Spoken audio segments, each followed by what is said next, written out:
EA talked more about why they believe Battlefield 2042 failed them, Mr. Black.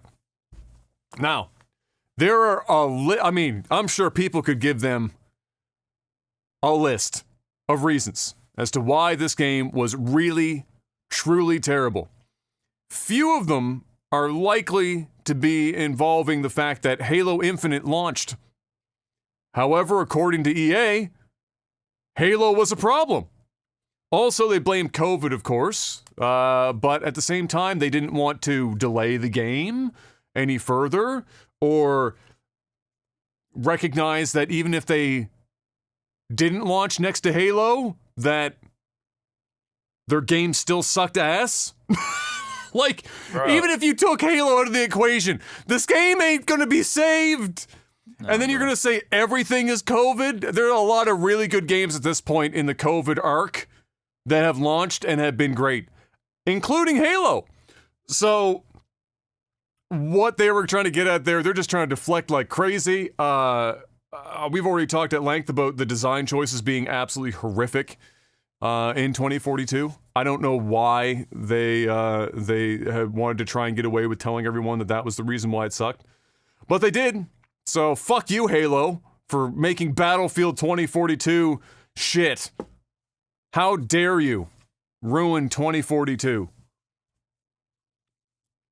That tactical toque, though, by the way, big hit on the shop. Bro, just selling. I've been saying that game was gonna fail long before it came out. Long before it came out. This is the kind of catastrophic failure that I didn't even think. Like I could have envisioned it was going to be bad. I didn't think. Oops, Dude, we might have killed the franchise. This is what I talked about. Look at their track record. Look at their last games. Well, I didn't think they were going to hire Candy Crush Bro to fucking design their game. That's a fucking left field. I mean, even if they got the last motherfuckers to design their game, it's still gonna be bad. Their biggest downfall was the fact that nobody really gives a fuck about Battlefield.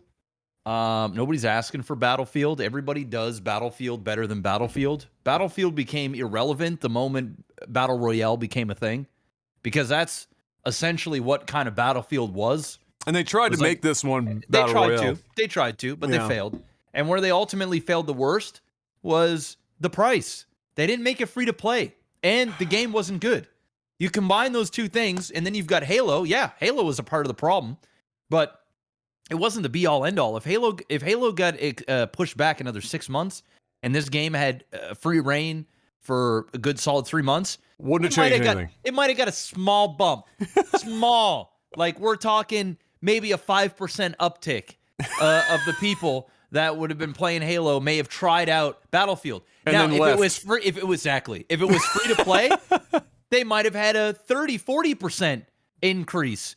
Even with Halo being released, they probably would have got maybe up to 50% more of players to at least try their game. At the bare minimum, try it. I think that's even being conservative, because I would have tried it even if it was free to play. I could just fucking download it, play it, say, "Oh, this game sucks ass," uninstall it, move on with my life. But the fact is, it was a full-blown, full-price game with no campaign, and the game zero campaign. I mean, what are you doing?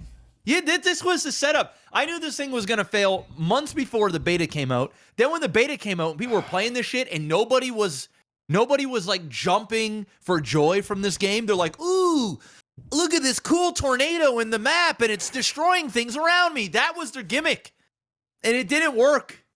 It looked cool, but like the moment you play it, nobody was saying good things about it. Battlefield's dead. They're gonna come out with another one. This is gonna happen again. They're gonna learn from their lesson, and they're gonna make it free to play, and it's gonna crash and burn, because people have been burned by Battlefield too many times. It was just like Halo. Halo had this chance.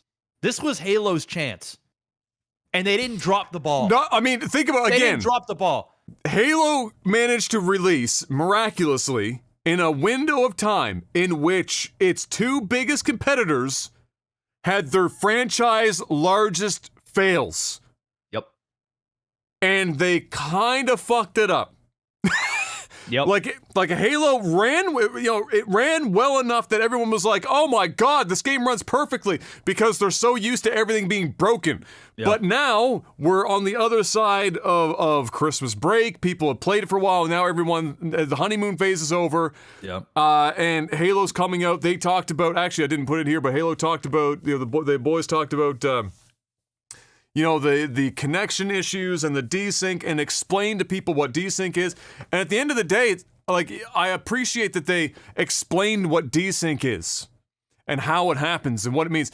But the fact of the matter is, there are lots of video games in your exact genre in which people do not note. It might be there, but the trick is, you don't notice it. That's the trick.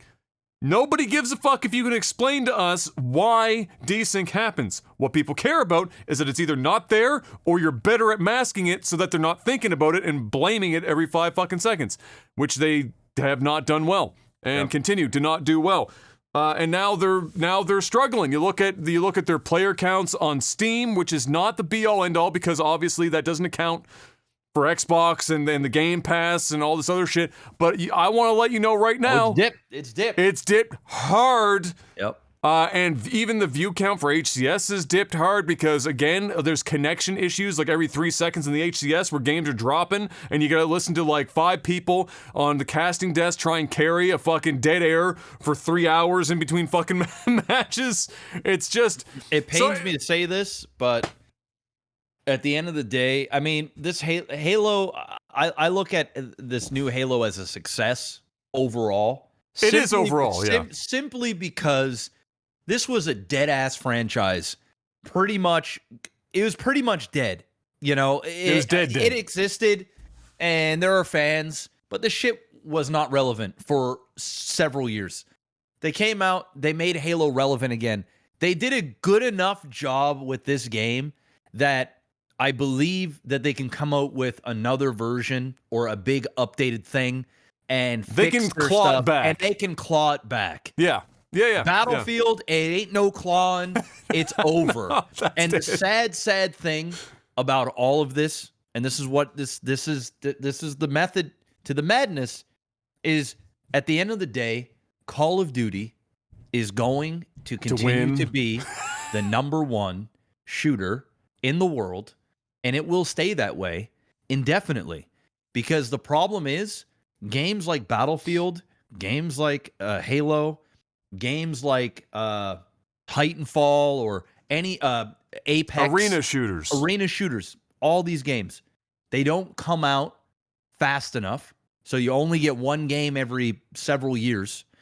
Call of Duty, when they do have a misstep, like the last version of Call of Duty, they're already prepping everybody for the next Call of Duty. And what they do is they go back and they play on the heartstrings of when the games was good, and they and the people had a good, warm, tingly feeling inside. And then they go, you know what, guys? Instead of doing this next Call of Duty, let's win the hearts over again. They're not happy with this right now. That's okay. They know we're gonna have another. They've been trained over the last decade.